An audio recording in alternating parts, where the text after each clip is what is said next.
He was one of the most recognizable faces on A&E, a metalhead exterminator in all-black leather who walked straight into snakes, alligators, and massive wasp nests without hesitation. Billy the Exterminator ran for 6 seasons, built a loyal audience in the millions, and turned William Bretherton into a real TV personality. Then, suddenly, it was gone.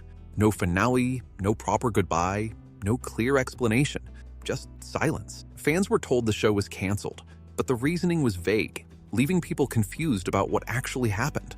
To understand that, you first have to understand why the show worked so well in the first place. Billy Bretherton grew up in Benton, Louisiana, and never fit the typical image of a pest control worker. He was a heavy metal fan with long hair, black leather, spikes, and dark sunglasses, someone you'd never expect to be dealing with hornets or alligators. That contrast, combined with the fact that he was genuinely trained in biology and entomology, made him stand out. At 19, he joined the U.S. Air Force, where he developed a strong background in biological work, eventually serving as a senior airman at Nellis Air Force Base. After leaving the military, he returned home and joined his family business, Vexcon Animal and Pest Control, working alongside his parents and brother Ricky. His first TV appearance came on Dirty Jobs with Mike Rowe, where his personality immediately stood out, knowledgeable, natural, and engaging. That led A&E to launch The Exterminators, later renamed Billy the Exterminator, which quickly became a hit. The show worked because it wasn't just about pest control. It was about Billy's personality, the unpredictable Louisiana environment, and the real variety of wildlife encounters, from snakes and bees to alligators and fire ants. He also treated most animals with respect, focusing on humane relocation rather than destruction, which gave the show a different tone from similar series. Production even had Billy and his brother narrate their actions in real time, so important details wouldn't be lost in editing, making the show surprisingly informative as well as entertaining.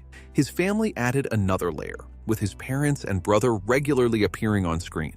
Across 6 seasons, the format barely changed because it didn't need to. The audience stayed loyal, and Billy carried every episode. By all expectations, it should have kept going. So the question becomes, if everything was working, ratings, format, audience, and cast, what was strong enough to end it? The answer begins with an arrest that started to unravel everything. Then 2012 arrived, and everything started coming apart. Billy and his wife Mary were arrested in Bossier Parish, Louisiana. Reports said police found them with a synthetic substance that sat in a legal gray area at the time, though many states were already moving to ban it. Billy pleaded guilty relatively quickly. The legal outcome was minor, just a $500 fine and community service. But legal consequences and public perception don't always match. Reality TV is built on the idea that what you see is real, which means the audience connects the person to the persona. When a fictional actor has trouble off-screen, the character stays intact. When a reality star gets arrested, the line disappears completely. For A&E, that created a branding issue. Billy had been presented as a likable, family-oriented expert, and even a small drug-related charge complicated that image. It didn't help that the news broke while the show was still active, meaning it wasn't distant history, it was happening in real time. From the outside, it looks like the network chose to quietly distance itself rather than deal with the fallout. But even that alone likely wouldn't have ended the show completely. Networks have survived worse scandals. What really broke everything was what happened inside the Bretherton family. After the arrest and the attention that followed, tensions grew within the family. The details were never made fully public, but the result was clear. Billy eventually left Vexcon and moved to Illinois, far from Benton, Louisiana, and far from the family business the show was built around. That move changed everything. Billy the Exterminator wasn't just about one man. It was built on a specific setup. Billy, Vexcon, Louisiana, and his family. Once that structure was gone, there was nothing left for A&E to film. You couldn't recast it or rebuild it without losing what made it work. Ricky later tried to continue the idea with a YouTube series in 2015 called Vexcon the Exterminators, but it only lasted 16 episodes and never really took off. Without Billy at the center, the formula fell apart.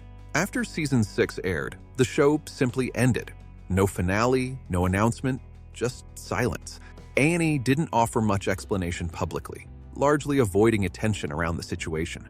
Around the same time, the network was shifting focus toward bigger hits like Duck Dynasty, and Billy the Exterminator was no longer a priority. Once production became difficult and the show's core structure collapsed, A&E didn't try to rebuild it.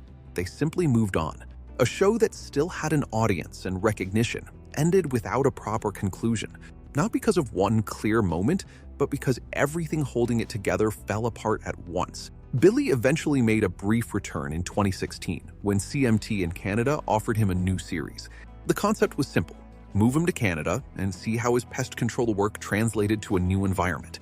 The result was Billy Goes North, a 12-episode run. It actually worked well. Billy was still the same on camera, confident, knowledgeable, and natural in the field, and the format still held up in a new setting. A&E later repackaged it in 2017 for US audiences as a continuation of Billy the Exterminator, essentially a 7th season. But that was the end of it. After that, Billy stepped away from television again, with no announcements or new deals. The gap between the original series and the revival made a full comeback difficult, and over time, it became clear that his focus had shifted away from TV. Still, Billy Goes North showed something important. The ability was still there. The format still worked, and Billy still fit it naturally, but the window for a full comeback had already narrowed. Today, Billy Bretherton is still working in pest control. The family split that once pushed him away from VexCon has softened, and the business is now based in Illinois, with Billy, Ricky, and Billy's son Bryce involved. The work continues, just without cameras. Bryce has built his own presence on social media, especially TikTok, and Billy occasionally appears in his videos. It's a quieter version of what used to be a national TV audience, but it keeps that connection alive. Many longtime viewers still recognize him and follow along. Billy himself hasn't returned to mainstream television. No new series, no major deals, no public push for a comeback. It seems he's largely stepped out of that world for good.